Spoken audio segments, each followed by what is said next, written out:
2024ના વર્ષમાં ભણતરનું નવું વર્ષ શરૂ થઈ ગયું હોય તેથી આજરોજ ભાદરવા ગામે આવેલા કનિયાલા શાળા, કુમાર શાળા તથા ભાદરવા GR ભગત હાઈસ્કૂલમાં આજરોજ શાળા પ્રવેશોત્સવનો કાર્યક્રમ રાખવામાં આવ્યો હતો, જેમાં વડોદરાથી DYSP JB ચૌધરી સાહેબ ખાસ ઉપસ્થિત રહ્યા હતા, જેમાં ઉપસ્થિતિમાં તમામ વિદ્યાર્થીઓ, વાલીઓ, મહાનુભાવો, શાળા શિક્ષણગણ વચ્ચે વિદ્યાર્થીઓને શાળાના પાઠ્યપુસ્તકનું વિતરણ કરવામાં આવ્યું હતું।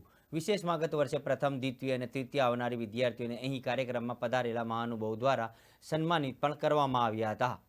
વિશેષતા એ રહી કે બંને સ્કૂલોમાં DYSP સાહેબ દ્વારા ખાસ વૃક્ષારોપણ કરવામાં આવ્યું હતું।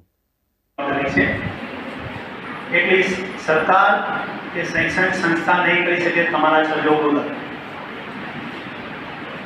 આમાં મોબાઈલ કેટલાની પાસે છે?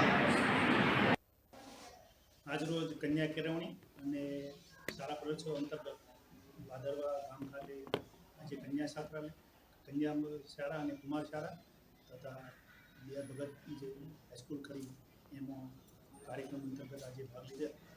એમાં સ્કૂલની તમામ વ્યવસ્થા, શૈક્ષણિક કાર્ય અને સ્કૂલની શૈક્ષણિક સંસાધનોની મુલાકાત લીધેલ બહુ સારી હતી।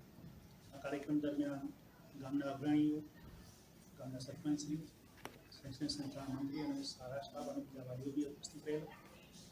એમની હાજરીમાં બાળકોને પ્રોત્સાહિત કરેલા, સાથે સ્કૂલના પ્રથમ ગણનો વૃક્ષારોપણની કાર્યક્રમ કરેલો।